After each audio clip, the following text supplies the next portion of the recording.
উকিলের বুদ্ধি। গরিব চাষা তার নামে মহাজনের নালিশ করেছে।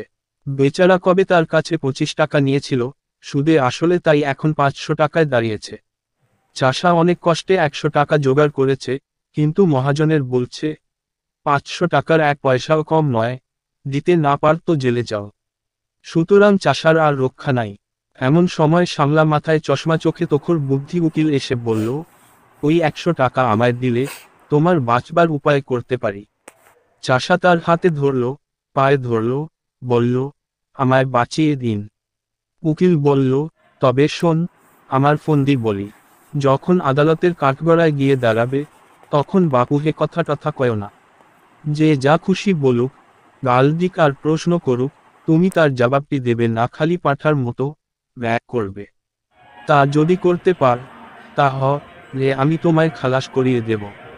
চাষা বলল, আপনি কর্তা যা বলেন তাতেই আমি রাজি। আদালতে মহাজনের মস্ত উকিল চাষাকে এক ধমক দিয়ে জিজ্ঞাসা করল, তুমি 7 বছর আগে 25 টাকা কর্জ নিয়েছিলে? চাষা তার মুখের দিকে চেয়ে বলল, ব্যাক। উকিল বলল, খবরদার বল, নিয়েছিলি কিনা? চাষা বলল, ব্যাক। উকিল বলল, হুজুর, আসামির বেয়াদবি দেখুন। হাকিম রেগে বললেন, ফের যদি অমনি করিস তোকে আমি ফাটক দেব। চাষা অত্যন্ত ভয় পেয়ে কাঁদ কাঁদ হয়ে বলল, ব্যা। হাকিম বললেন, লোকটা কি পাগল নাকি?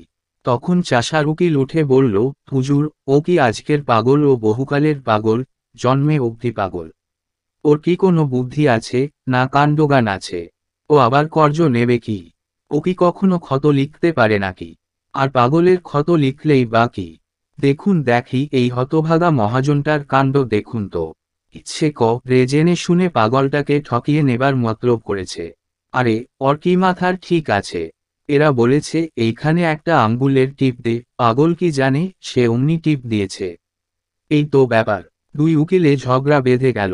হাকিম খানিক শুনে টুনে বললেন, মোকদ্দমা ডিসমিস। মহাজনের তো চক্ষুস্থির, সে আদালতের বাইরে এসে চাষাকে বলল, আচ্ছা, না হয় তোর 400 টাকা ছেড়েই দিলাম, ওই 100 টাকাই দে। চাষা বলল, ব্যা। মহাজনের যতই বলে, যতই বোঝায়, চাষা তার পাঠার বুলি কিছুতেই ছাড়ে না। মহাজনের রেগে মেগে বলে গেল, দেখে নেব আমার টাকা তুই কেমন করে হজম করিস। চাষা তার পটলা নিয়ে গ্রামে ফিরতে চলেছে, এমন সময় তার উকিল এসে ধরল, যাচ্ছ কোথায় বাপু? আমার পাওনাটা আগে চুকিয়ে যাও। 100 টাকায় রফা হয়েছিল, এখন মোকদ্দমা তো জিতিয়ে দিলাম। চাষা অবাক হয়ে তার মুখের দিলে তাকিয়ে বলল, ব্যা। উকিল বলল, বাপু হে, ও সব চালাকি খাটবে না, টাকাটি এখন বের কর। চাষা বোকার মতো মুখ করে আবার বলল, ব্যা। উকিল তাকে নরম গরম অনেক কথাই শোনালো, কিন্তু চাষার মুখে কেবলই ওই এক জবাব। তখন উকিল বলল, হতভাগা গোমুখ্য পাড়াগে ভূত, তোর পেটের এত শয়তানি কে জানে? আগে যদি জানতাম তাহলে পটলা শুদ্ধ টাকাগুলো আটকে রাখতাম। বুদ্ধিমান উকিলের আর দক্ষিণা পাওয়া হলো না।